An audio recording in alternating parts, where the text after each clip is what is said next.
Malankara orthodox സഭയിലെ പുതിയ തലമുറയിലെ ചുരുക്കം ചില പമ്പാച്ചന്മാരിൽ ഒരാളായ അങ്കമാലി ഭദ്രാസനത്തിലെ കോതമംഗലം മാർത്തോമൻ ചെറിയുടെ ഇടവാംഗവും മാറാച്ചേരി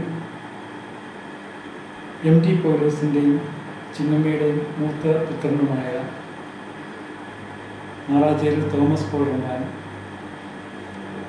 2014 ജൂലൈ 20 ബഹുമാനപ്പെട്ട കേരള ഹൈക്കോടതിയിൽ അഭിഭാഷകനായി സന്നദ്ധതയുണ്ടായി.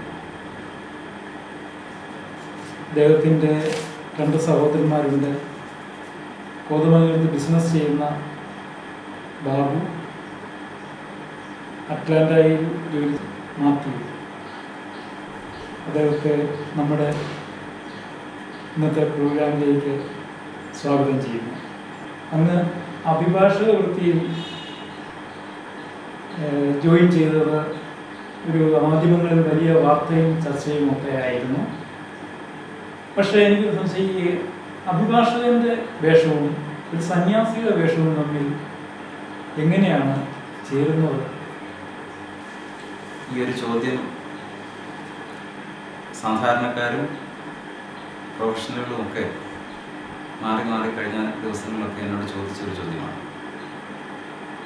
പാശ്ചാത്യ സന്യാസിമാരായാലും പൗരസ്ത്യ സന്യാസിമാരായാലും ഏത് തലങ്ങളിലുള്ള സന്യാസിമാരായാലും സമൂഹത്തിൽ നിന്ന് വേർപെട്ട് നിൽക്കുന്നു എന്നുള്ള ഒരു പൊതുധാരണ നമ്മുടെ ഇടയിലൊക്കെ ഉണ്ട്. ഭൗതികമായി കുറേയൊക്കെ ശരിയുമാണ്. പക്ഷേ അവരെല്ലാം സമൂഹത്തിൻ്റെ നന്മയ്ക്ക് വേണ്ടി പല തലങ്ങളിൽ നിന്നുകൊണ്ട് പോരാടുന്നവരാണ്. ആത്മീയമായ ഒരു നേതൃത്വവും ആത്മീയമായ ചുറ്റുപാടുകളും സമൂഹത്തിൻ്റെ പൊതു നന്മയ്ക്ക് വേണ്ടിയിട്ട് പ്രയോജനപ്പെടുത്താനാണ് സന്യാസിമാരൊക്കെ ശ്രമിക്കുന്നത്. ഇന്നത്തെ കാലഘട്ടത്തിൽ പൊതുസമൂഹത്തിൽ നിന്ന് ഒറ്റപ്പെട്ട് മറ്റ് ബന്ധങ്ങളൊന്നും, ഭൗതികമായ ചുറ്റുപാടുകളോടൊന്നും ബന്ധമില്ലാതെ കഴിയുന്ന സന്യാസിമാരുടെ എണ്ണം വളരെ കുറവാണ്. സ്വാഭാവികമായും സമൂഹത്തിൻ്റെ പൊതു നന്മയ്ക്ക് വേണ്ടിയുള്ള വിവിധ മേഖലകളിൽ സന്യാസിമാർ പ്രവർത്തിക്കുന്നുണ്ട്. അത് നമ്മുടെ സഭയിൽ മാത്രമല്ല, ഏത് മതവിഭാഗത്തിൽപ്പെട്ടവരായാലും അവർ പ്രവർത്തിക്കുന്നുണ്ട്. അതിൻ്റെ ഒരു ഭാഗമായിട്ട് ഇതിനെ കാണുന്നത് നല്ലതാണ് എന്ന് ഞാൻ കരുതുകയാണ്. മറ്റൊന്ന്, കോടതിയിൽ പോയി കോടതി നടപടികളിലോ അല്ലെങ്കിൽ മറ്റ് വ്യവഹാരങ്ങളിലോ ഒക്കെ ഇടപെടുന്നത് ഒരിക്കലും തെറ്റായൊരു കാര്യമാണെന്ന് എനിക്ക് തോന്നുന്നില്ല. നീതിക്ക് വേണ്ടി നിലകൊള്ളുവാൻ കൂടുതൽ ആർജവത്വത്തോടെ പ്രവർത്തിക്കാൻ കഴിയുന്ന ഒരു മേഖലയാണിത്. അനീതികൾ കാണുമ്പോൾ അതിനെതിരെ പ്രതികരിക്കുവാനും ആർക്കെങ്കിലുമൊക്കെ നീതി നിഷേധിക്കപ്പെടുന്നുണ്ടെങ്കിൽ അവർക്ക് വേണ്ടി നിലകൊള്ളുവാനും നീതി നിഷേധിക്കപ്പെട്ടവന് അത് വാങ്ങിക്കൊടുക്കുവാനുള്ളൊരു ചുമതലയും സന്യാസിമാർക്കുണ്ട് എന്ന് ഞാൻ കരുതുകയാണ്. കർത്താവിൻ്റെ കൂടെ കൂടിയിരുന്ന ആളുകൾ പലരും നീതി നിഷേധിക്കപ്പെട്ടവരോ കഷ്ടതകൾ അനുഭവിച്ചിരുന്നവരൊക്കെയാണ്. സമൂഹം വല്ലാതെ അവരെ അടിച്ചമർത്തിയത്, പ്രത്യേകിച്ച് സമൂഹത്തിൻ്റെ മേലെ തട്ടിലുള്ള ആളുകൾ താഴെ തട്ടിലുള്ള ആളുകളെ വല്ലാതെ അടിച്ചമർത്തിയിരുന്നൊരു കാലഘട്ടം. അപ്പോൾ കർത്താവിൻ്റെ കൂടെ കൂടിയിരുന്ന ആളുകൾ പലരും നീതി ലഭിക്കണമെന്ന്, ഭൗതികമായി നീതി ലഭിക്കാതെ വന്നപ്പോൾ ഒരു രക്ഷകൻ ഞങ്ങൾക്കുണ്ട് എന്നുള്ള ഒരു കരുതലോടുകൂടി വന്നിട്ടുണ്ട് എന്നുള്ളതും ഒരു ചിന്തയാണ്. അത് ആ ഒരു സാഹചര്യം ഇന്നും നിലനിൽക്കുന്നുണ്ട്. പല ഭാഗങ്ങളിൽ നിന്നായി അവർക്ക് നീതി നിഷേധിക്കും. അങ്ങനെ നീതി നിഷേധിക്കപ്പെടുന്ന ആളുകൾക്ക്, സമൂഹത്തിന്, വ്യക്തികൾക്ക്, ഏത് തരത്തിൽപ്പെട്ട ആളുകളാണെങ്കിലും അവർക്ക് നീതി വാങ്ങിച്ചു കൊടുക്കുന്നതിൻ്റെ ഭാഗമായിട്ട് ഇതിനെ കണ്ടാൽ മതി എന്നുള്ള ഒരു അഭിപ്രായമാണ് ഈ ഒരു കാര്യത്തിലേക്ക് കടന്നു വരുവാൻ, അല്ലെങ്കിൽ ഇത് തമ്മിൽ എങ്ങനെ യോജിച്ചു പോകുമെന്ന് ചോദിക്കുമ്പോൾ അതിനുള്ളൊരു മറുപടിയായിട്ട് എനിക്ക് പറയാനുള്ളത്. ഈ പ്രൊഫഷനിലേക്ക് വരുവാൻ പ്രത്യേകിച്ച് എന്തെങ്കിലും കാരണമുണ്ടോ? ഞാൻ ആദ്യം സൂചിപ്പിച്ച കാര്യങ്ങൾ അതിൽ പെട്ടതാണ്. മറ്റൊന്ന്, സാമൂഹ്യമായ ചില മേഖലകളിൽ കടന്നു നിന്നപ്പോൾ, പ്രത്യേകിച്ച് ഇടവ ഭരണത്തിൻ്റെ പല തലങ്ങളിലൂടെ പോയപ്പോഴും അനീതിയുടെ ശബ്ദത്തിനെതിരായി അതിനെ എതിർത്ത് നിൽക്കാൻ കഴിയാത്ത ഒത്തിരിയേറെ ആളുകളെ കാണാൻ സാധിച്ചിട്ടുണ്ട്. അത് വൈദികനാണ് എന്നുള്ളതുകൊണ്ട്, അല്ലെങ്കിൽ ഒരു സന്യാസവ്രതം സ്വീകരിച്ച ഒരാളാണ് എന്നുള്ളതുകൊണ്ട് അതിലിടപെടാൻ കഴിയില്ല എന്ന് പറയുന്നത് സമൂഹത്തോട് തിരിഞ്ഞു നിൽക്കുന്ന ഒരു സ്വഭാവമായിട്ട് മാത്രമേ എനിക്ക് തോന്നുന്നുള്ളൂ. അപ്പോൾ അങ്ങനെയുള്ള മേഖലകളിലൊക്കെ മറ്റാരേക്കാൾ കൂടുതൽ ഫലപ്രദമായി ഇടപെടുവാൻ വൈദികർക്കും അതിൽ തന്നെ സന്യാസി വൈദികർക്കും സാധിക്കുമെന്ന് തന്നെ ഞാൻ കരുതുന്നു. കുറേ സമയം കൂടി അവരുടെ പ്രശ്നങ്ങൾ, വേദനിക്കുന്നവരുടെ പ്രശ്നങ്ങളിൽ ഇടപെടുവാനും പരിമിതികളില്ലാതെ അതിൻ്റെ പിന്നാലെ നടക്കുവാനും കഴിയുന്നത് ഒറ്റയായി ജീവിക്കുന്നവരാണ്. ആ ഒരു ബോധ്യം ഇതിലേക്ക് വരുവാൻ എന്നെ പ്രേരിപ്പിച്ചിട്ടുണ്ട് എന്നുള്ളത് ഒരു യാഥാർത്ഥ്യമാണ്. ചുരുക്കി പറഞ്ഞാൽ നീതി കിട്ടാത്തവർക്ക് നീതി ലഭ്യമാക്കാനായിട്ടാണ്, അല്ലെ? ആ ഒരു ലക്ഷ്യമാണ്. എക്സാക്ട്ലി, അതാണ്. ഒരു കക്ഷിയുടെ വക്കീലായാൽ സാധാരണഗതിയിൽ ആ കക്ഷിയുടെ താല്പര്യം സംരക്ഷിക്കാനായിട്ട് ശ്രമിക്കാറുണ്ട്. അല്ലാതെ കേസിൽ ജയിക്കുവാനായിട്ട് പലപ്പോഴും പല മാർഗങ്ങളും നമുക്ക് പ്രയോഗിക്കേണ്ടി വരുമായി എന്നാണ് പറയുന്നത്. അപ്പം അങ്ങനെ പ്രയോഗിക്കുന്ന ആ ഒരു രീതിയും സ്ഥാനം ആയിട്ട് എങ്ങനെ താരതമ്യം ചെയ്യുക, അല്ലെങ്കിൽ റംബാൻ സ്ഥാനത്തോട് അങ്ങനെ ചെയ്യുമ്പോൾ ഈ റംബാൻ സ്ഥാനത്തോട് നമുക്ക് നീതി പുലർത്താനായിട്ട് സാധിക്കുമെന്ന് അങ്ങനെ ഈ കരുതുന്നുണ്ടോ? ഈ ഒരു ചോദ്യം കേൾക്കുമ്പോൾ തന്നെ നമുക്ക് മനസ്സിലാകുന്ന ഒരു കാര്യം, വക്കീൽ പ്രൊഫഷൻ എടുത്താൽ അതിൽ നീതിക്ക് നിരക്കാത്ത രീതിയിലും കള്ളത്തരത്തിലൂടെയുമൊക്കെ സ്വന്തം കക്ഷിക്ക് വേണ്ടി വാദിക്കേണ്ടി വരും, അല്ലെങ്കിൽ ജയിക്കുവാൻ വേണ്ടി കുറേയേറെ കള്ളത്തരങ്ങൾ വക്കീലിൻ്റെ ഭാഗത്ത് നിന്ന് ഫ്രെയിം ചെയ്തെടുക്കേണ്ടി വരും എന്നുള്ളൊരു ധ്വനിയുണ്ട്. ഇതും സാധാരണയായി ജനങ്ങളുടെ ഇടയിലുള്ള ഒരു തെറ്റിദ്ധാരണയാണ്. ഒരു കക്ഷിക്ക് വേണ്ടി നിലനിൽക്കുമ്പോൾ തന്നെ മറുകക്ഷിക്കും നീതി ലഭിക്കേണ്ടതായ ഒരാവശ്യമുണ്ട്. അത് എത്തിക്സിൻ്റെ ഭാഗമാണ്. നമ്മുടെ കക്ഷി ആയതുകൊണ്ട് ചെയ്യുന്ന തെറ്റുകളോ കൊള്ളരുതായ്മകളോ ശരിയായി തീരുന്നില്ല എന്നുള്ളത് തന്നെയാണ് എൻ്റെ വിശ്വാസം.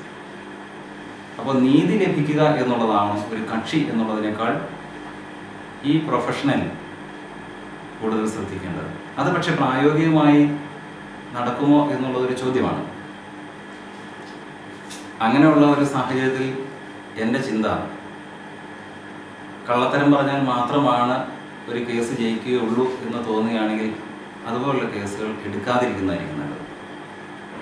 എല്ലാവരും അങ്ങനെ ഒരു നിലപാടെടുത്താൽ യഥാർത്ഥത്തിലുള്ള നീതി ലഭിക്കേണ്ടതിന് നീതി ലഭിക്കും എന്നുള്ള കാര്യത്തിൽ യാതൊരു സംശയമില്ല. ഞാൻ അടിവരായിട്ട് ഒരിക്കൽ കൂടി പറയുകയാണ്, ഞാൻ മനസ്സിലാക്കിയിടത്തോളം വക്കീൽ പ്രൊഫഷൻ എന്ന് പറയുന്നത് കള്ളത്തരം പറയുന്നത് കൊണ്ട് ഏതെങ്കിലും തരത്തിൽ വിജയങ്ങളുണ്ടാക്കാനുള്ള ഒരു മാർഗമായി അത് ഉപയോഗപ്പെടുത്തുന്ന ആളുകളാണ് ഭൂരിപക്ഷം എന്നുള്ള ചിന്ത ശരിയല്ല.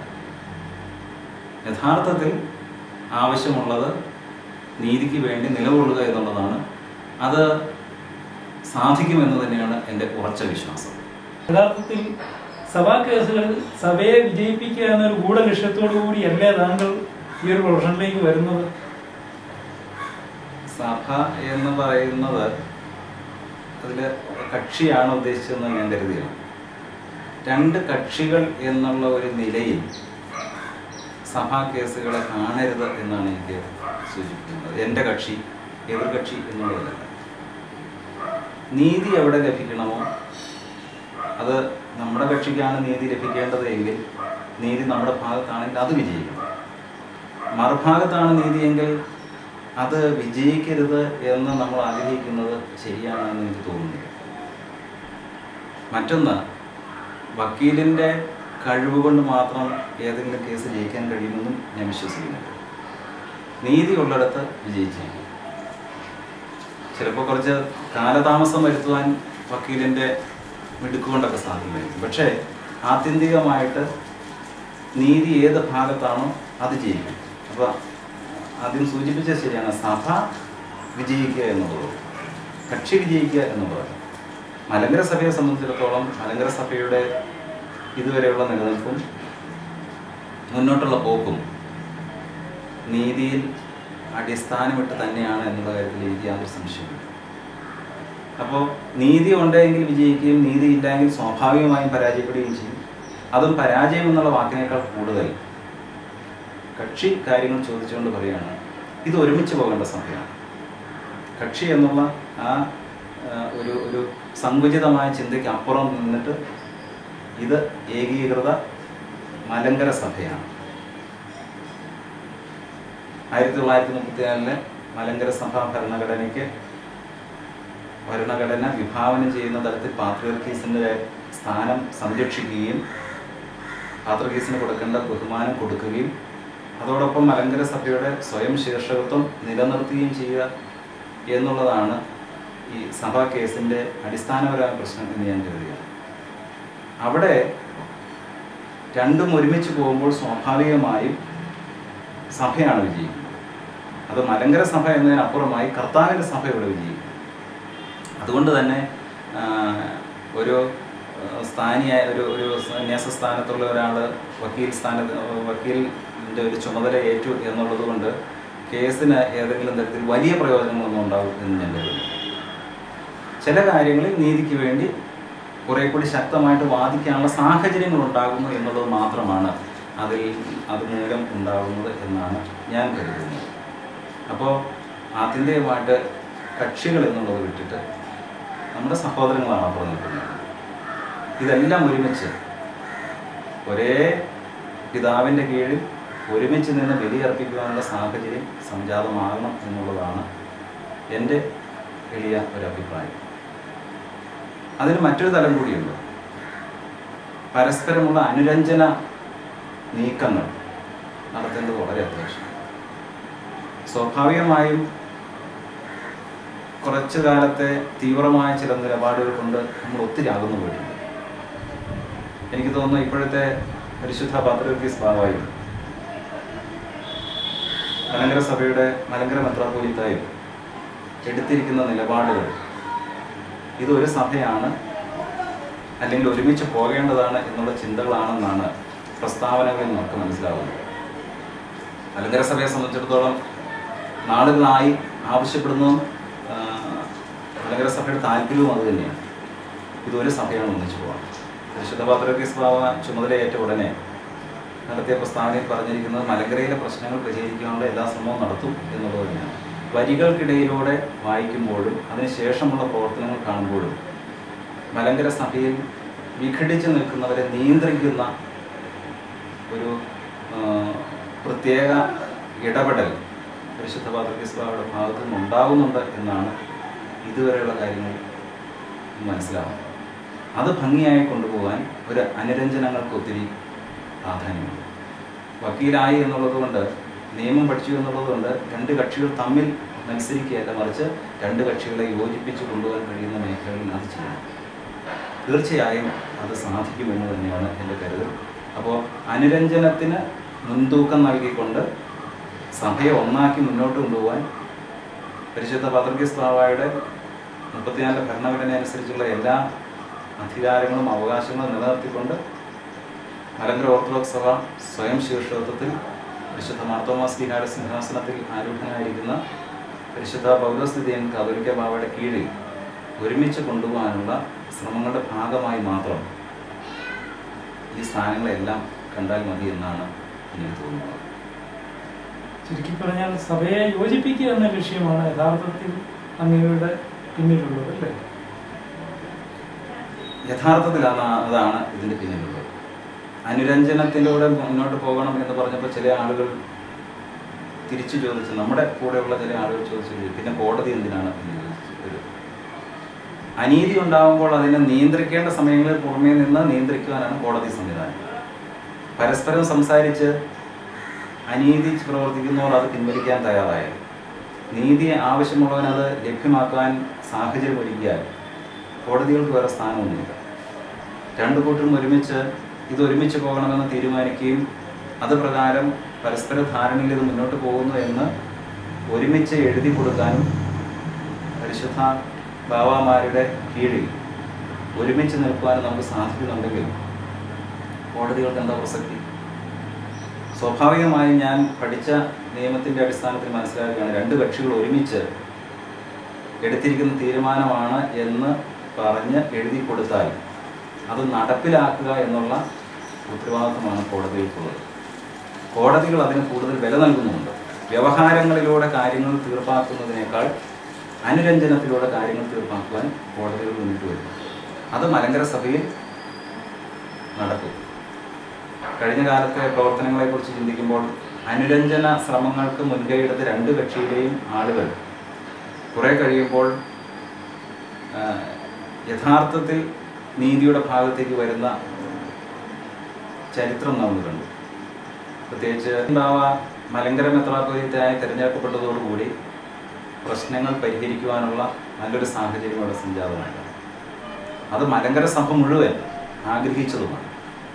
പക്ഷേ ചില താല്പര്യങ്ങൾക്ക് പ്രാധാന്യം കൊടുക്കേണ്ടി വന്നപ്പോൾ ഒരു സമൂഹത്തെ അതിൽ നിന്ന് വിഘടിപ്പിച്ച് നിർത്തുവാൻ ചുരുക്കം ചില ആളുകൾ ശ്രമിച്ചു. നമ്മുടെ ആളുകളൊക്കെ വളരെ നല്ല മനുഷ്യർ. പിതാക്കന്മാർ പറയുന്നത് കണ്ണടച്ച് വിശ്വസിക്കുന്ന ഒരു സമൂഹമാണ് നമ്മുടേത്.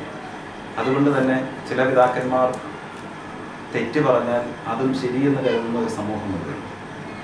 അങ്ങനെ ഒരു സമൂഹം രൂപപ്പെട്ടത് മലങ്കര സഭയുടെ പിന്നീടുള്ള പ്രവർത്തനങ്ങളെ ദോഷമായി ബാധിച്ചു.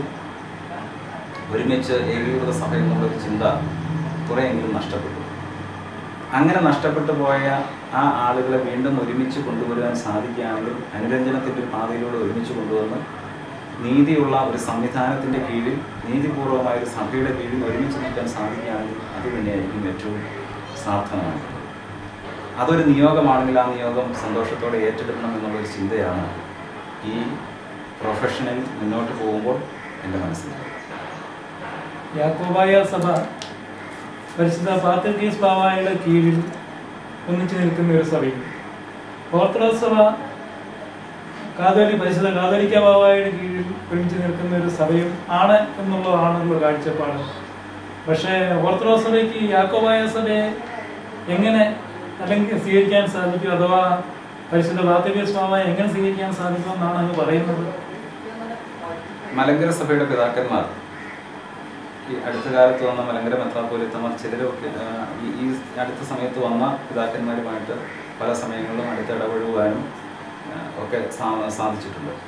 ഏതെങ്കിലും ഒരു സമയത്ത് പാത്രിയർക്കീസ് ബാവയെക്കുറിച്ച് സൂചിപ്പിക്കുമ്പോൾ പരിശുദ്ധ പാത്രിയർക്കീസ് ബാവ എന്നല്ലാതെ ഈ പിതാക്കന്മാർ ഒരിക്കലും അഭിസംബോധന ചെയ്തതായി കേട്ടിട്ടില്ല. സ്വകാര്യ സംഭാഷണങ്ങളിൽ പോലും പരിശുദ്ധ പാത്രിയർക്കീസ് ബാവ എന്ന ഒരു വികാരത്തോടെ ആണ് ആ സ്ഥാനത്തെ കണ്ടിട്ടുള്ളത്.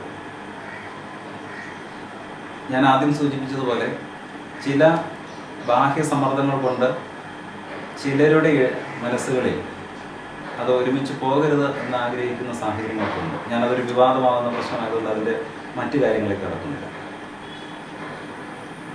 ഇന്നത്തെ പരിശുദ്ധ അപ്രിയം പാത്രിയർക്കീസ് ബാവ തീരുമാനമെടുക്കുന്ന അല്ലെങ്കിൽ ആദ്യത്തെ ചുവടുവയ്പ്പുകൾക്കനുസരിച്ച് മുന്നോട്ട് പോവുകയാണ് എങ്കിൽ മലങ്കര സഭയും സുറിയാനി സഭയും അന്ത്യോക്യൻ കട്ട് ചെയ്ത് വരണം. ഇപ്പോഴത്തെ അപ്രയം കരിയും പാത്രിയർക്കീസ് ബാവ തുടങ്ങി വച്ചിരിക്കുന്ന രീതി തുടർന്ന് കൊണ്ടുപോവുകയാണ് എങ്കിൽ ഈ രണ്ട് സഭകളും പരിശുദ്ധ പാത്രിയർക്കീസ് ബാവയുടെ സ്ഥാനവും നിലനിർത്തി, മലങ്കര മെത്രാപ്പൊലീത്തയുടെയും കാതോലിക്ക ബാവയുടെയും പരിശുദ്ധ കാതോലിക്ക ബാവയുടെയും സ്ഥാനവും നിലനിർത്തി ഒരുമിച്ച് പോകുന്നതിൽ എന്തെങ്കിലും പ്രതിസന്ധി ഉണ്ടാകുമെന്ന് ഞാൻ കരുതുന്നില്ല. അത് മലങ്കര സഭയിലെ 99% ആളുകളും ആഗ്രഹിക്കുന്നത് അതാണ്. രണ്ട് കക്ഷിയിൽപ്പെട്ട 99% ആളുകളും നേതാക്കന്മാരും ആഗ്രഹിക്കുന്നത് ഇത് തന്നെയാണ്. ചുരുക്കം ചില ആളുകൾ അവരുടെ സ്വാർത്ഥ താല്പര്യത്തിനായി തിരിച്ച് പ്രവർത്തിക്കുകയോ ചിന്തിക്കുകയോ ചെയ്യുന്നുണ്ടെങ്കിൽ ഈ ബഹുഭൂരിപക്ഷം വരുന്ന 99%ത്തെയും ഒരു തരത്തിൽ കബളിപ്പിക്കുന്നു എന്നുള്ള ഒരു ചിന്ത മാത്രമാണ് എനിക്ക്. പക്ഷെ അത് സാഹചര്യങ്ങൾ തിരിച്ചറിഞ്ഞ് അങ്ങനെയുള്ളവരെ ഒറ്റപ്പെടുത്തുകയും മലങ്കര സഭ ഈ രണ്ട് പിതാക്കന്മാരുടെയും നേതൃത്വത്തിന് കീഴിൽ ഒരുമിച്ച് നിൽക്കുകയും ചെയ്യുന്ന ഒരു സാഹചര്യം അനധിവിദൂരമാണെന്ന് എനിക്ക് തോന്നുന്നത്. ഇപ്പോൾ മലങ്കര സഭ പാത്രിക്കീസ് ബാവായെ യഥാർത്ഥത്തിൽ അംഗീകരിക്കുന്നുണ്ട് എന്നാണ് അങ്ങ് പറയുന്നത് അല്ലേ? 1934 ഭരണഘടന വായിച്ചാൽ അത് വളരെ വ്യക്തമായിട്ട് മനസ്സിലാക്കും.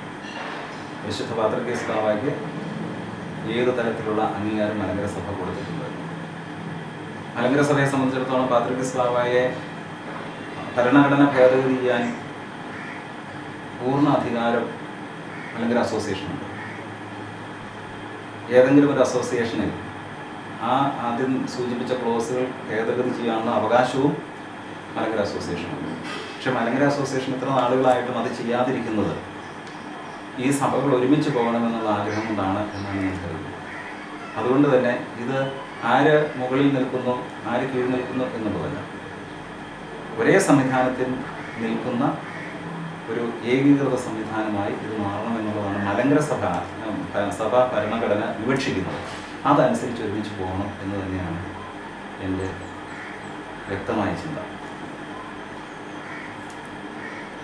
ഈ ഇരു സഭകളും തമ്മിൽ വളരെയധികം മാനസികമായിട്ട് അകന്നു പോയിരിക്കുകയാണല്ലോ. ഇനി അത് തമ്മിൽ യോജിക്കാൻ സാധിക്കും എന്നങ്ങ് കരുതുന്നുണ്ടോ? അകന്നു പോയി എന്ന് ഞാൻ കരുതുന്നില്ല. അത് നേതാക്കന്മാരോ അല്ലെങ്കിൽ ചില സ്വാർത്ഥ താല്പര്യമുള്ളവരുടെ മനസ്സുകൾ മാത്രമേ അകന്നിട്ടുള്ളൂ. പരസ്പരം വിവാഹം നിശ്ചയിക്കുന്നതിനോ വിവാഹം നടത്തുന്നതിനോ ഒരിടത്തും ഒരു പ്രശ്നമില്ല. പരിമല തിരുമേനിയുടെ കബറിങ്കൽ ഓർത്തഡോക്സുകാർ മാത്രമല്ല വരുന്നത്. കോതമംഗലത്ത് എൽദോ ബാവയുടെ കബറിങ്കൽ യാക്കോബായക്കാർ മാത്രമല്ല പോകുന്നത്. അവിടെ പോയി കുർബാന അനുഭവിക്കാനും വിശുദ്ധ ബലിയിൽ സംബന്ധിക്കുവാനും ഈ രണ്ട് കൂട്ടരും എല്ലാ സമയത്തും ഉത്സാഹിക്കുന്നുണ്ട്. ഇതൊന്നും സഭയ്ക്ക് വെളിയിലുള്ള ആളെന്ന ചിന്തയോടെയല്ല, സ്വന്തം സഭയുടെ പിതാക്കന്മാരായി പരിശുദ്ധന്മാരായി കരുതുന്നത് തന്നെയാണ് ഇതെല്ലാം സംഭവിക്കുന്നത്. അതുകൊണ്ട് തന്നെ അങ്ങനെ ഒരു അകൽച്ചുണ്ട് എന്ന് വ്യക്തിപരമായി ഞാൻ കരുതുന്നു. പക്ഷെ ചില ആളുകളുടെ മനസ്സുകളിൽ അതുണ്ട് എങ്കിൽ അത് തീർക്കുവാൻ മുൻകൈ എടുക്കണം. അത് അനുരഞ്ജനത്തിലൂടെ പരസ്പരമുള്ള പങ്കുവയ്ക്കുന്നതിലൂടെ അത് സാധിക്കുമെന്ന് തന്നെയാണ് ഞാൻ കരുതുന്നത്. കേസുകളുടെ പര്യവസാനം അങ്ങനെ ആകും എന്ന് തന്നെയാണ് ഞാൻ കരുതുന്നത്.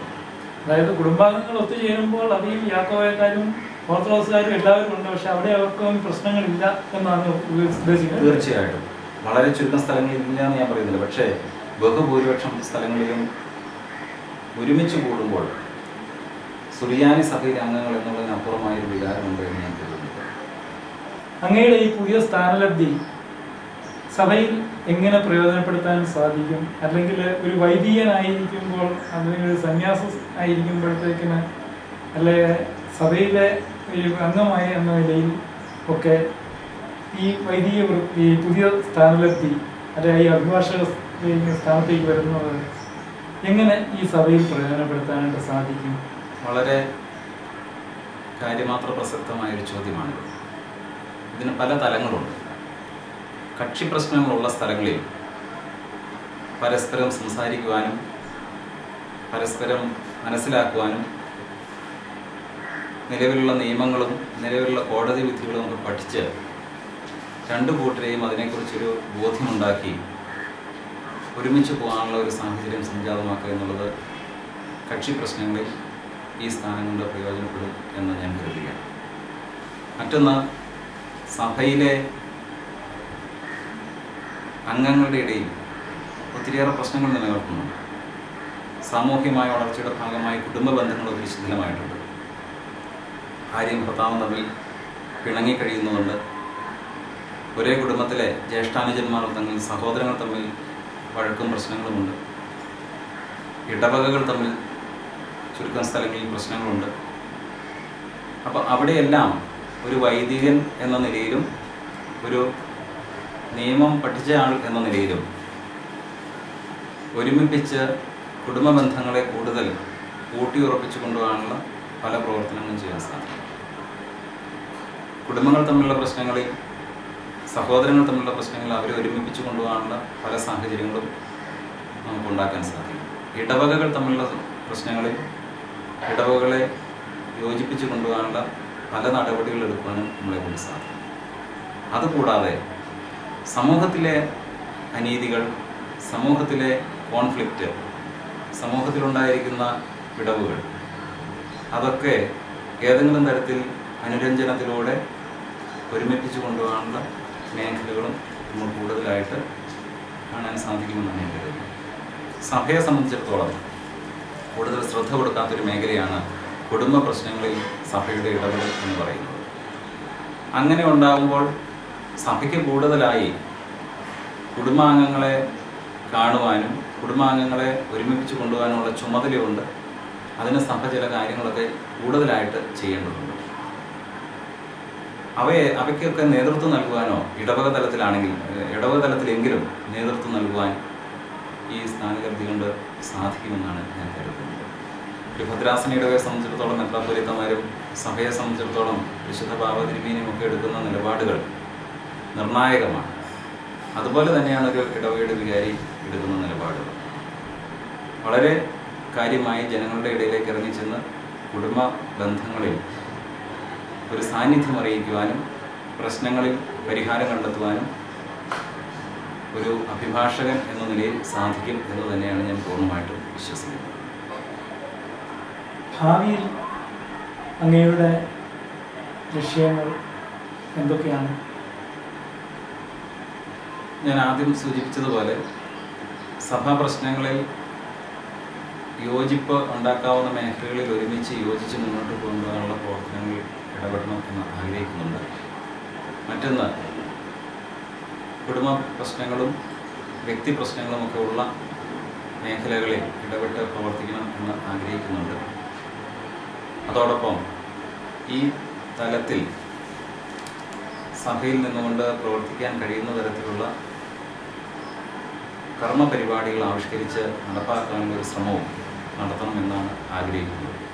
അതോടൊപ്പം മറ്റ് സഭകളുമായിട്ടുള്ള ബന്ധത്തിലും മറ്റ് ഇടവകളുമായിട്ടുള്ള ബന്ധത്തിലുമൊക്കെ നിയമപരിജ്ഞാനം പകർന്നു കൊടുക്കാൻ കഴിയുന്ന മേഖലയുണ്ടെങ്കിൽ അവിടേക്ക് കടന്നു പോകണമെന്നും ആഗ്രഹിക്കുന്നുണ്ട്. അതോടൊപ്പം ഗൗരവമായിട്ട് ഓർക്കേണ്ടത്, നമ്മുടെ സഭയിലെ വൈദികർ, അഭിഭാഷകരായ വൈദികരുടെ എണ്ണം വളരെ കുറവാണ്. നിയമം പഠിച്ച അഭിഭാഷകർ ഉണ്ടാകുന്നത് അത് കോടതിയിൽ പോകാൻ മാത്രമല്ല, നിയമം പഠിച്ച അഭിഭാഷകർ ഉണ്ടാകുന്ന സ്വാഭാവികമായിട്ടും ഇടവകകൾക്ക് കൂടുതൽ പ്രചോദനമാണ്, ഇടവകൾക്ക് അതൊരു പ്രയോജനവുമാണ്. അപ്പോൾ കൂടുതൽ വൈദികരെയും താല്പര്യമുള്ളവരെയും ഈ ഒരു തരത്തിലേക്ക് കൊണ്ടുവരാനുള്ള ഒരു ശ്രമം നടത്തണമെന്നും ഒരാഗ്രഹം മനസ്സിലുണ്ട്. ശരിക്കും പറഞ്ഞാൽ ഇടവകൾക്ക് അല്ലെങ്കിൽ ഇടവയിലെ വൈദികർക്ക് നിയമബോധം ഉണ്ടാക്കുക എന്നുള്ളത് അങ്ങയുടെ ലക്ഷ്യമാണല്ലോ. അത് ഇടവക വൈദികർക്ക് മാത്രമല്ല, എല്ലാവർക്കും അടിസ്ഥാനപരമായ നിയമങ്ങൾ പഠിച്ചിരിക്കേണ്ടത് ആവശ്യമാണ്. നിയമം അറിയില്ല എന്നുള്ളത് ഒരു കുറ്റം നമ്മുടെ മേൽ ചുമത്തപ്പെടാതിരിക്കാനൊരു കാരണമല്ല. അതുകൊണ്ട് തന്നെ വൈദികർ, പ്രത്യേകിച്ച് ഇടവകൾക്ക് നേതൃത്വം നൽകുന്ന ഒരു സമൂഹത്തിന് നേതൃത്വം നൽകുന്ന വൈദികർ അത് പഠിച്ചിരിക്കേണ്ടത് വളരെ അത്യാവശ്യമാണ്. അത് വൈദികരുടെ ഇടയിലും അതോടൊപ്പം അവർ മുഖാന്തരമായി ഇടവകകളിലേക്കും നിയമബോധ്യം പകർന്നു കൊടുക്കുവാനുള്ള ഒരു ശ്രമം തീർച്ചയായിട്ടും എൻ്റെ ഭാഗത്തു നിന്നുണ്ടാവും. സഭയും അതൊരു ചുമതലയായി ഏറ്റെടുക്കുമ്പോൾ അത് കൂടുതൽ ഭംഗിയായി നടത്താൻ സാധിക്കും. അതിന് സാധിക്കാൻ സാധിക്കട്ടെ, ഇടവകൾക്ക് സാധിക്കട്ടെ എന്നുള്ളതാണ് എനിക്കൊരു ആശംസയായിട്ട് പറയുന്നത്. ഞങ്ങളുടെ വ്യൂവേഴ്സിനോട് നിങ്ങൾക്ക് പ്രത്യേകമായി എന്തെങ്കിലും പറയാനായിട്ടുണ്ടോ? തീർച്ചയായും കഴിയുമെങ്കിൽ വ്യവഹാരങ്ങളുമായി കോടതിയിൽ പോകാതിരിക്കുക. ഏതെങ്കിലുമൊക്കെ സമയത്ത് വ്യവഹാരങ്ങളുമായി കോടതിയെ സമീപിക്കേണ്ടി വരുമ്പോൾ നമ്മുടെ ഭാഗം ജയിക്കുക എന്നുള്ളതിനപ്പുറമായി നീതി നടപ്പാക്കുക എന്നുള്ള നിർമ്മലമായൊരു ചിന്തയോടുകൂടി മുന്നോട്ട് പോവുക. ദീർഘകാലത്തിൻ്റെ അനുഭവങ്ങളിൽ താൽക്കാലിക വിജയത്തേക്കാൾ പരാജയങ്ങളും നീണ്ട കാലത്തേക്ക് വിജയമായി തീരാനുള്ള സാധ്യതകൾ കൂടുതലുണ്ട്. അത് സാധിക്കട്ടെ എന്നുള്ളതാണ് എനിക്ക് കാഴ്ചക്കാരായ എൻ്റെ പ്രിയപ്പെട്ട സഹോദരങ്ങളോട് സൂചിപ്പിക്കാനുള്ള ഗൗരവമായ ഒരു കാര്യം. ചുരുക്കി പറഞ്ഞാൽ ഞങ്ങളുടെ ഈ പ്രക്ഷേപണം കാണുന്ന ആൾക്കാർ ഒരുപക്ഷെ അങ്ങയുടെ കയ്യിലാണ് ഈ വ്യവഹാരങ്ങൾ വരുന്നതെങ്കിൽ ബാക്കിയുള്ള അഭിഭാഷകർക്കൊക്കെ പണിയില്ലാതെ പോകുമെന്നാണ് എനിക്ക് തോന്നുന്നത്. അങ്ങനെയല്ല, അനുരഞ്ജനത്തിൻ്റെ മേഖലകൾ കണ്ടെത്താൻ സാധിക്കുന്നുണ്ടെന്നതാണ്. മറ്റ് അഭിഭാഷകരും അതിനോട് തിരിഞ്ഞു നിൽക്കും എന്ന് ഞാൻ കരുതുന്നില്ല. വരുമാനത്തിന് വേണ്ടി മാത്രം കേസുകൾ നടത്തിക്കൊണ്ട് പോകുന്ന അഭിഭാഷകർ വളരെ അപൂർവമാണ്, കുറച്ചാകണം എന്നുള്ളതാണ് ഒരാഗ്രഹം. പൊതുവിൽ അങ്ങനെ ഉണ്ടായാൽ സമൂഹത്തിന് അത് നന്മ തന്നെയായിരിക്കും. ഏതായാലും ഞങ്ങളുടെ വ്യൂവേഴ്സിന് വേണ്ടി ഇത്രയും സമയം അങ്ങ് ചെലവഴിച്ചതിൽ ഞങ്ങൾക്ക് അങ്ങയോട് വളരെയധികം നന്ദിയുണ്ട്. അങ്ങയുടെ ഈ ലക്ഷ്യം നേടുവാനായിട്ട് അല്ലെ സഭകൾ തമ്മിലുള്ള യോജിപ്പെന്ന അങ്ങയുടെ കാഴ്ചപ്പാടുകൾ പൂർത്തീകരിക്കാനായിട്ട് ദൈവം അവസരം തരട്ടെ എന്ന് പ്രാർത്ഥിച്ചുകൊണ്ട് ഞങ്ങളുടെ ഈ അങ്ങയുടെ വിലപ്പെട്ട സമയം ഞങ്ങൾക്ക് വേണ്ടി ചെലവഴിച്ചതിന് എല്ലാവിധ നന്ദിയും സ്വാഗതം.